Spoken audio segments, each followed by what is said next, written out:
Students, आप सभी का बहुत बहुत स्वागत है आज के इस नए लेक्चर में।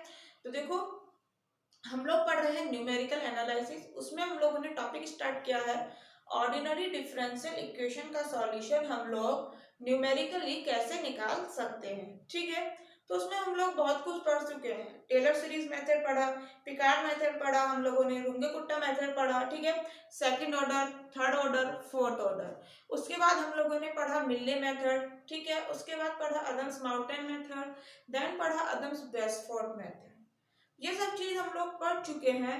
फिर अब क्यों हमने रुंगे गुट्टा का क्वेश्चन लिया है, जब हम पहले ही पढ़ चुके हैं। तो हम लोगों ने पहले पढ़ा था, यदि एक इक्वेशन दी गई है dy upon dt is equal to function of t comma y, कुछ भी होगा t माइनस y, जो भी है एक इक्वेशन दी है कुल मिला के, इसका हम लोगों ने सीखा है। आज हम लोग सीखेंगे यदि सिस्टम ऑफ इक्वेशन दे दे, यानी एक इसके साथ एक और इक्वेशन दे दे, तो हम लोग कैसे मेथड को अप्लाई करते हैं। तो अगर दो इक्वेशन दे दे, सिस्टम ऑफ साइमल्टेनियस इक्वेशन दे दे, तो हम लोग टेलर सीरीज मेथड और रुंगे-गुट्टा मेथड तो सीख चुके हैं कैसे यूज करते हैं। ठीक है, टेलर सीरीज मेथड सीखा हम लोगों ने, पिकार्ड मेथड सीखा, रुंगे-गुट्टा मेथड सेकंड ऑर्डर का ये हम लोग सीख चुके हैं। आज हम लोग सीखेंगे कि फोर्थ ऑर्डर रुंगे-गुट्टा मेथड से हम लोग कैसे निकाल सकते हैं सॉल्यूशन इन दो इक्वेशंस का। ठीक है, साइमल्टेनियस इक्वेशंस का इस मेथड से कैसे निकालते हैं सॉल्यूशन, क्या फॉर्मूले में चेंज होता है, वो आज हम लोग सीखने वाले हैं। ठीक है, समझ आया आज के लेक्चर का क्या है मकसद अपना, क्यों अपन अपना डेटा वेस्ट कर रहे हैं, क्यों कर रहे हैं, इसको सीखने के लिए फोर्थ ऑर्डर रुंगे-गुट्टा मेथड को। ठीक है, तो देखो जल्दी से सीखते हैं। Given dx by dt is equals to xy plus t और dy by dt दिया है ty plus x। दो equation they the with initial condition x0 बराबर 1, y0 बराबर -1। कह रहा है find the solution of the above system of equation. जो ऊपर सिस्टम ऑफ इक्वेशंस है ना, हाँ जी दो इक्वेशन है, उनका सॉल्यूशन निकाल दो t बराबर 0.2 पे। अच्छा, ये कह रहा है t बराबर 0.2 पे सॉल्यूशन निकाल दो, अभी निकाल देते हैं। Using fourth order Runge Kutta scheme with one step, मतलब ठीक है, ये तो फॉर्मूला है। ठीक है, विद वन स्टेप मतलब, विद वन स्टेप का मतलब है, सुनो एक बार, टी नॉट कितना दिया है क्वेश्चन में, 0। ठीक है, एक्स नॉट 1 है, वाई नॉट -1 है। एक्स नॉट मतलब एक्स की वैल्यू टी नॉट पे, यानी कि एक्स 0 क्वेश्चन में 1 दिया है, ऐसे ही वाई नॉट कितना दिया है -1। ठीक है, t बराबर 0.2 पे पूछ रहा है। ठीक है जी, हम लोग यहाँ पर t1, t2, t3, ठीक है, मतलब ये ऐसे किस तरह से निकालते हैं, ये हम लोग ऐसे निकालते हैं t1 की t नॉट में h ऐड करके। तो t नॉट 0 है, h हमें पता नहीं है, अपनी मर्जी से ले लेते हैं। तो मैं अपनी मर्जी से देख लेती हूँ, 0 तो हमें दिया है ना, t0 यानी कि 0 पे तो हमें वैल्यू दी है और 0.2 पे पूछ रहा है, तो इनमें कितना डिफरेंस है। 0.2 में से अगर 0 को माइनस करें 0.2 आ जाए, तो मैं चाहूँ तो h बराबर 0.1 ले लेती हूँ। h बराबर मैंने मेरे मन से ले लिया 0.1, तो यहाँ से t1 कितना आ जाएगा 0.8। अच्छा जी, अब निकालते हैं t2, t1 में h ऐड करके, t1 कितना आया 0.8, h कितना है 0.8 मैंने माना है, ये आ गया 0.2। अच्छा जी, t3 क्या जरूरत है, नहीं जरूरत नहीं, रुक जाओ, सिर्फ 0.2 तक चलना था हमें, रुक जाओ। ठीक है जी, रुक गए, ये हटाओ, t3 की हमारे कोई आवश्यकता नहीं है। यहां पर मैं पहले y1 और x1 निकालूंगी, यानी कि t1 पे y और x की वैल्यू निकालूंगी, फिर t2 पे निकालूंगी, है ना। क्वेश्चन में क्या कह रहा है, t2 पे तो कह रहा है, या t2 मतलब 0.2, इसी में वैल्यू पूछ रहा है, मैं ये निकालूंगी। मेरे पास कितने स्टेप हो गए, पहला स्टेप, फिर दूसरा स्टेप, फिर आंसर आया है। क्वेश्चन में कहा है मुझसे एक स्टेप में आंसर निकालना है, एक स्टेप में आंसर निकालना है, मतलब सीधा 0.2 पे आंसर निकालना है। 0 से सीधा 0.2 पे आंसर निकालना है, मतलब समझ आ गया? मतलब ये समझ आ गया, h बराबर जो 0.2 लेना है। समझ आ गया? मतलब समझ आया? सीधा सा है। अगर 0.4 कहता है तो जो भी कह रहा है ना h वही ले लो। अगर 0.4 पे पूछता है, t बराबर 0.4 पे वैल्यूज पूछता है तो h बराबर मैं 0.4 ले लूंगी। क्लियर? समझ आया? ये h बराबर मैं 0.4 ले लेती। यदि t बराबर 0.4 पे पूछता तो यही बोला ना मैंने।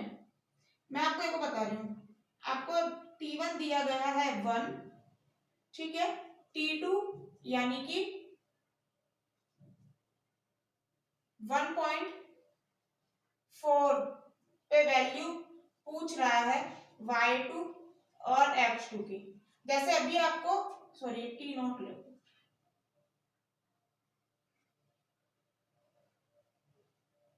जैसे अभी आपको दिया है ना कि ये टी नोट दिया है 0 और t2 पे वैल्यू पूछ रहा है यानी 0.2 पे, तो मैंने कहा जिसपे भी वैल्यू पूछ रहा है, जैसे 0.2 पे पूछ रहा है तो 0.2 ले लो h, जैसे 0.4 पे पूछे वैल्यू तो h 0.4 ले लो। ऐसे ही मैं यहाँ कह रही हूँ, ये अलग क्वेश्चन है। टी नॉट 1 दिया है और t1 पे वैल्यू पूछ रहा है y1 और x1 की, तो मैंने अभी कहा आपसे कि जिस पे वैल्यू, और ये यहाँ भी कह रहा है कि एक स्टेप में आंसर निकालना है विद वन स्टेप, ठीक है, विद वन स्टेप आंसर निकालना है। मैंने अभी कहा जो t देना उसी पे वही h ले लेना, ठीक है। यहाँ मुझसे t1 1.4 पे पूछ रहा है तो मैं यहाँ h बराबर 1.4 ले लूं क्या? ले लूं। t1 कैसे निकालते हैं? t1 कैसे निकालते हैं? टी नॉट में h ऐड करके, है ना। टी नॉट क्या दिया है 1, h क्या दिया है 1.4, 1 और 1.4 को ऐड करा तो शायद 2.4 आता है। t1 तो यहाँ से 2.4 आ गया, भैया मुझसे वैल्यू तो 1.4 पे पूछ रहा है। तो यही चीज मैंने यहाँ ऐसा क्यों बोला, क्योंकि भैया टी नॉट 0 है, कुछ भी ऐड करोगे h में फर्क नहीं पड़ रहा है, इससे जिस पे वैल्यू पूछ रहा है ना वही आ जाएगी, जिस पे वैल्यू पूछ रहा है वही आ जाएगी, क्योंकि यहाँ भैया टी नॉट 0 दिया था, यहाँ हमें टी नॉट 1 दे दिया है, तो ये दे दिया तो h मुझे नहीं बता सकते क्या तुम h कैसे निकालते हैं? t1 में से t नॉट माइनस करके, तो h t1 में से t नॉट को माइनस करा तो कितना आ गया 0.4, यानी कि अगर मैं h यहाँ 0.4 लेती हूँ, h अगर मैं 0.4 लेती हूँ, h यदि मैं 0.4 लेती हूँ तो ये कितना था t नॉट 1, h 0.4 लेती हूँ तो अब आ गया ना 1.4, अब आ गया ना। समझ आया यहाँ मैं क्या बोल रही हूँ? ध्यान से सुनना और समझना, चीजों को रटना मत। यदि कोई रट रहा है कि जो दिया है वही h ले लो तो नहीं, यहाँ भी भैया नोट पे भी ध्यान दो, टी नोट क्या दिया है। समझ आएगा? सबसे अच्छा तरीका क्या है, जब ऐसा बोले ना एक स्टेप में आंसर निकालो, जिस पे भी वैल्यू पूछ रहा है उसमें से माइनस कर दे करो टी नोट को, 0.2 में से 0 को माइनस करा तो h बराबर कितना आ जाएगा 0.2। बस ये चीज यहाँ ध्यान रखना। चलो ये सब रफ कर देते हैं। ये चीज मैंने आपको इसलिए बताई कि रटते मत लगाना, चीजों को समझने की कोशिश करिएगा, ठीक है। चलो 4 वाला लूंगा कुट्टा स्कीम, कुछ भी नहीं, सीधे लिखना है, h बराबर 0.2 लेना है, एक स्टेप में आंसर आ जाएगा। तो लिख देते हैं फॉर्मूला, मैं लिख देती हूँ, क्यों टाइम वेस्ट करें ऐसे, आप लोग देखिएगा। देखो लूंगा कुट्टा मेथड 4th ऑर्डर के लिए किस तरह से दिया जाता है। दो इक्वेशन है ना अपने पास। अच्छा पहले एक बार ऐसे बताओ, dx by dt is equal to क्या लिखा है अपने पास, xy प्लस t, ठीक है।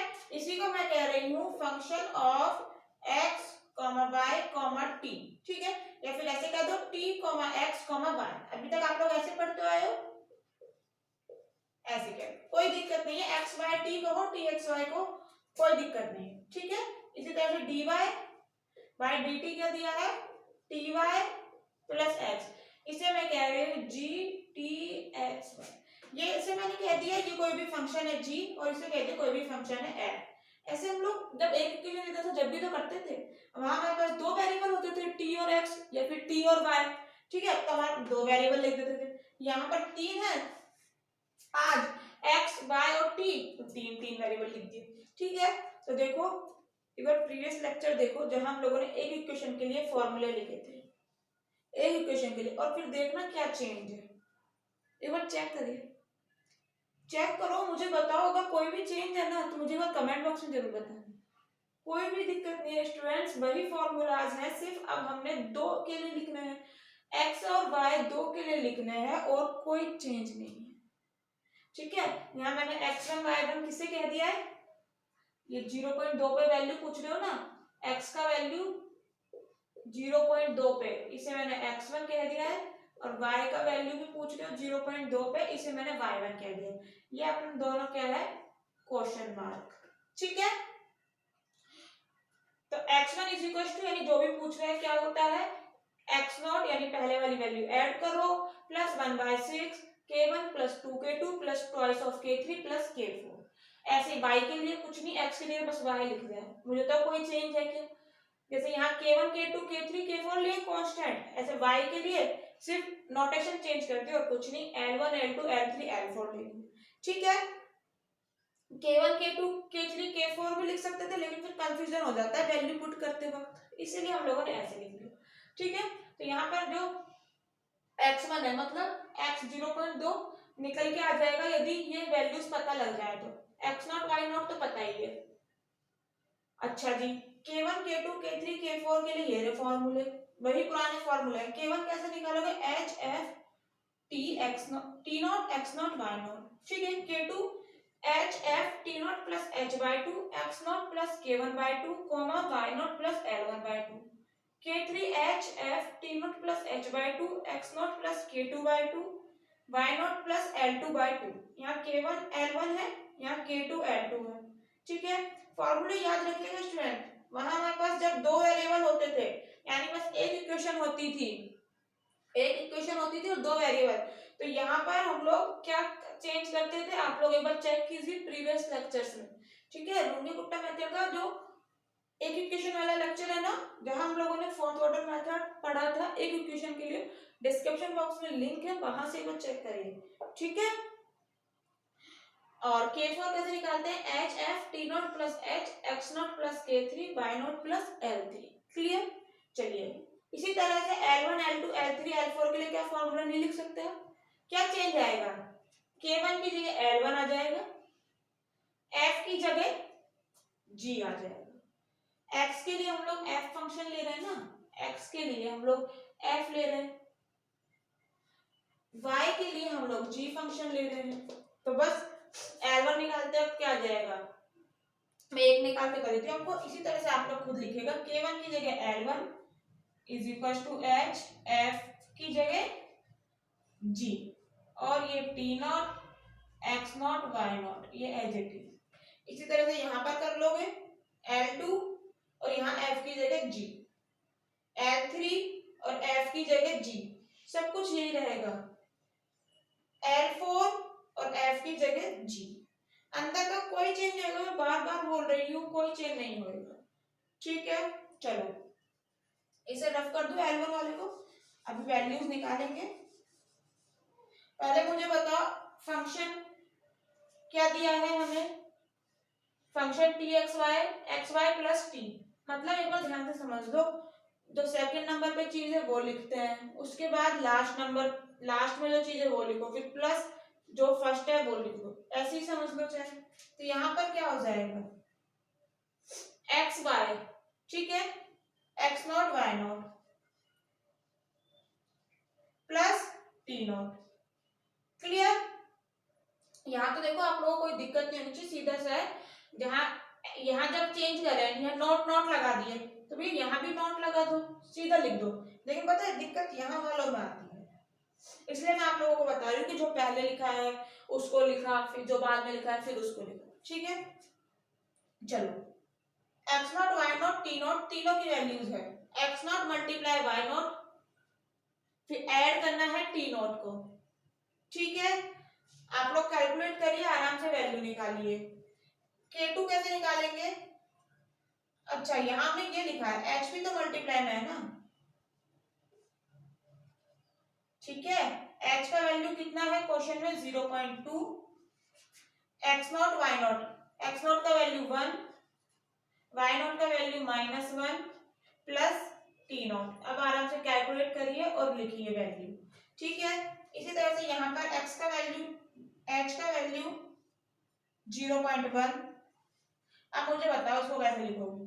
अब वही चीज ना, इन दोनों को मल्टीप्लाई करना है।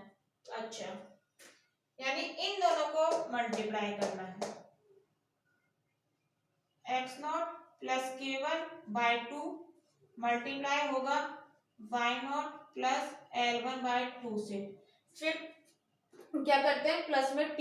अच्छा, यानी कि ये t not plus h/2। Clear? यहाँ हमें वैल्यूज चाहिए x नॉट की, k1 की है गई। k1 का अभी निकल के आ जाएगा, x नॉट गिवन है, और देखो y नॉट भी गिवन है, l1 मैं भी निकाल के बताती हूँ, t नॉट और h भी गिवन है अपने क्वेश्चन में, ठीक है। k2 आ जाएगा, सिंपल सा है, कुछ भी नहीं है, बहुत इजी है ये क्वेश्चन। आगे चलो, हम लोग देखो k3 की वैल्यू निकालते हैं। अब बताओ इसको कैसे करोगे? वही मेथड यूज करना है, इन दोनों को मल्टीप्लाई, देख लो। तो x not plus k2/2 y not plus l2/2, फिर ऐड कर देते हैं ये वाली टर्म, तो t नॉट प्लस h/2। सारी वैल्यूज लिखेंगे और कैलकुलेट करेंगे, और कुछ ही नहीं, इन दोनों को आपस में कैलकुलेट, फिर ऐड ये कर देना है, फिर 0.1 से मल्टीप्लाई, ठीक है। L2 की वैल्यू बता रहे हैं अभी, L1 L2 की। आगे देखो, यहाँ पर ये वाली वैल्यूज कैसे निकालेंगे? h का वैल्यू रखा हम लोगों ने 0.1, ठीक है। अब ये क्या है? आपस में इन दोनों को मल्टीप्लाई करो, x not plus k3 y not plus l3, add कर दो ये वाला term, t not plus h, ठीक है। सीधा कैलकुलेशन है, कुछ भी नहीं है, आप लोग कर सकते हैं। अब पहले हम लोग L1 L2 की वैल्यू और निकाल लेते हैं। ये तो रफ कर दे। g आपको पता है ना क्या है? ty प्लस x, देखो अभी यूज आएगा, चलो बाद में रफ कर देंगे। L1 क्या होगा? L1 होगा, हमारे पास बताया था hg, बस यहाँ पर g लगा देना है, t नॉट, x नॉट और y नॉट, ठीक है। h का वैल्यू रखा 0.1, बता नहीं सकते, t और y को मल्टीप्लाई, अच्छा, t नॉट और y नॉट प्लस में x, अच्छा, प्लस में x नॉट, t नॉट है, y नॉट है, x नॉट है क्वेश्चन में, y not x not t not, सीधा कैलकुलेट करना है, और क्या दिक्कत है, ठीक है। L1 का वैल्यू आ जाएगा आप लोगों के पास। इसी तरह से L2 कैसे निकालेंगे? ध्यान से देखिए, यही फॉर्मूला रहेगा, कुछ भी चेंज नहीं होगा। L2 और यहाँ कर देना है बस G, तो H और G, अंदर का वही चीज सेम रहेगा, क्या है? T not plus h/2, x not plus k1/2, y not plus l1/2। Clear? क्या होगा? h, बताना मुझे, ty, अच्छा, इन दोनों को मल्टीप्लाई करते हैं, इन दोनों को, t नॉट प्लस h/2, ठीक है, और मल्टीप्लाई ये होगा, क्या है? y not plus l1/2, plus क्या होता है?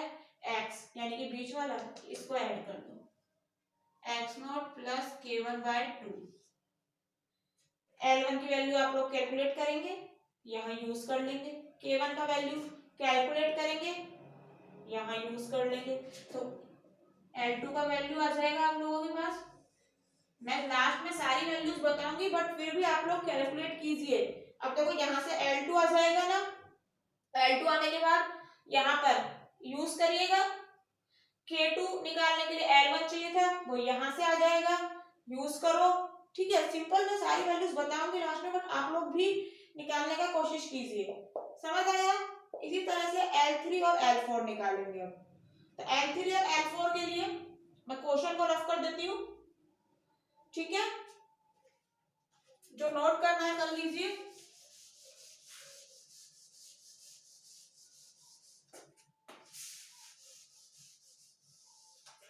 L3 और L4 कैसे निकालेंगे?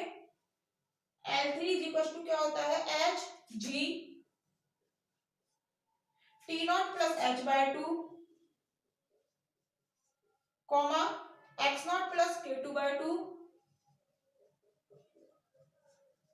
Comma Y not plus L2 by 2। ठीक है, इज इक्वल टू, अच्छा वहां पर लिखते हैं, पहले L4 लिख लेते हैं। क्या आएगा, H G T not plus H X not plus K3 Y not plus L3। Clear? चलो, फंक्शन हमको पता ही है कैसे था, इन दोनों को आपस में मल्टीप्लाई करो, प्लस में बीच वाला, इन दोनों को आपस में मल्टीप्लाई करो, प्लस में ये, तो क्या आ जाएगा, H भी है अपने पास बाहर है ना, ये H रहा, ब्रैकेट लगाओ, मल्टीप्लाई करो, चलो T not plus H by 2 multiply ये, यानी कि Y not plus L2 by 2 plus करना है बीच वाला, ये L है ना, X not plus K2 by 2 bracket बंद। सारी वैल्यूज गिवन है आप लोगों के पास, आराम से करिए। L4 इन दोनों का आपस में मल्टीप्लाई करो, फंक्शन अप्लाई कर रहे हैं ना, G किस तरह से ओपन होगा, ये मल्टीप्लाई में T not plus H Y not plus L3, ये मल्टीप्लाई हो गए, और ऐड करना है बीच वाला जो कि है X not plus K3। T not का वैल्यू हैगा, H का वैल्यू है गई, Y नॉट का वैल्यू है, L2 का वैल्यू कैलकुलेट करेंगे, यूज करेंगे, K2 का X नॉट है ही क्वेश्चन में, K2 का वैल्यू कैलकुलेट करो, जो भी है यूज करो। इसी तरह से यहाँ पर क्या दिक्कत है, सीधा ये मल्टीप्लाई है, ये मल्टीप्लाई है, ये ऐड है, सीधा आप लोगों ने वैल्यूज निकालनी है और कुछ भी नहीं। मैं वैल्यूज निकाल रही हूँ, लिख रही हूँ, कैलकुलेट करके आप लोग भी लिखिए, फिर मैच करिए। देखिए, कैलकुलेट करने के बाद K1 का वैल्यू आया -0.2, K2 का वैल्यू आया -0.142, K3 का वैल्यू आया -0.1508, K4 का वैल्यू आया -0.1014, L1 का वैल्यू आया 0.2, L2 आया 0.162। ठीक है, कैलकुलेट करने के बाद L3 आया 0.1674 एंड L4 आया 0.1365। 8 कांस्टेंट थे, 4 और 4 8, सभी की वैल्यूज निकाल दी, X not Y not question में दे दिया था भैया, फिर दिक्कत क्या है, कैलकुलेट करना है, सिर्फ कैलकुलेट करिए, वैल्यूज पुट करिए, आंसर निकालिए। क्या है ये x1, x का वैल्यू 0.2 पे, जो कि क्वेश्चन में रिक्वायर था, पूछा था, y का वैल्यू 0.2 पे, क्या आ जाएगा, कैलकुलेट करिए और आंसर बताइए। यदि ये क्वेश्चंस एग्जाम में आते हैं ना, तो फ्री के नंबर है आप लोगों के पास, मैं ये यहीं पर कर रही हूँ, आप लोगों ने नहीं करना ऐसा, यहाँ तक करने के बाद लिखिएगा सो हेंस फ्रॉम दी, इन्हें कोई भी क्वेश्चन नंबर डाल देना, फ्रॉम द फॉर्मूला, ठीक है, x 0.2 is equal to, value put करो और फिर आंसर लिखना, ठीक है। इसी तरह से y के लिए वैल्यू पुट करो और फिर आंसर लिखना, है ना, आप लोग दोबारा नहीं लिखना पड़े इसलिए मैंने इसमें कर दिया है। तो कैलकुलेट करेंगे तो x का वैल्यू आ जाएगा तकरीबन 0.8522, 0.8522, ये आएगा x 0.2 जो हमें क्वेश्चन में रिक्वायर्ड था, चाहिए था। इसी तरह से y का वैल्यू आ जाएगा 0.2 पे -0.8341, -0.8341, ये आपके क्वेश्चंस के आंसर हो जाएंगे। समझ आया? तो स्टूडेंट्स हम लोगों ने साइमल्टेनियस इक्वेशंस के लिए एक बार पॉज करके वीडियो नोट कर लो, मैं साइड हो जाती हूँ, है ना। चलो कर लिया है आप लोगों ने। तो हम लोगों ने साइमल्टेनियस इक्वेशंस के लिए भी मेथड सीख लिए हैं। अब पता है न्यूमेरिकल एनालिसिस में अभी आपसे पूछ लेना ऑर्डिनरी डिफरेंशियल इक्वेशन का सॉल्यूशन, आप लोग सब कुछ सीख चुके हो, बस एक चीज बची है हायर ऑर्डर डेरिवेटिव वाली, फिर आपसे कहीं कोई क्वेश्चन नहीं छूटने वाला। ये यूनिट 4th यूनिट है शायद, राजस्थान यूनिवर्सिटी और मत्स्य यूनिवर्सिटी में 20 नंबर आपके पक्के हैं अगर आप सारे लेक्चर लेते हो जो अभी हम लोगों ने पढ़ा है तो। ठीक है, इससे बाहर कहीं नहीं जाएगा, कोई उम्मीद नहीं है। यदि आपकी किस्मत खराब है फिर भी कहीं बाहर नहीं जाने वाला। यदि बिल्कुल ही खराब है आप लोगों की किस्मत, ठीक है, कि पेपर कहीं और से ही सेट होके आ रहा है, तो कुछ कह नहीं सकते, बट 99.98% ठीक है, पेपर आप लोगों का कहीं नहीं जाएगा, जो भी हमने पढ़ा उसमें से आपको सारा मिलेगा। समझ आया? समझ आया हो तो एक लाइक कर देना, फ्रेंड्स के साथ शेयर कर देना, अदरवाइज नहीं करना है तो कोई बात नहीं। मिलते हैं नेक्स्ट लेक्चर में, तब तक के लिए इनकी प्रैक्टिस करो, फॉर्मूलाज की याद रखो फॉर्मूलाज, ठीक है। थैंक यू स्टूडेंट्स, मिलते हैं नेक्स्ट लेक्चर में। नेक्स्ट लेक्चर में हम लोग हायर ऑर्डर डेरिवेटिव्स के लिए पढ़ेंगे, कैसे इक्वेशंस को सॉल्व करते हैं और सॉल्यूशन निकालते हैं, ठीक है। Thank you, bye bye, tata, see you in next lecture.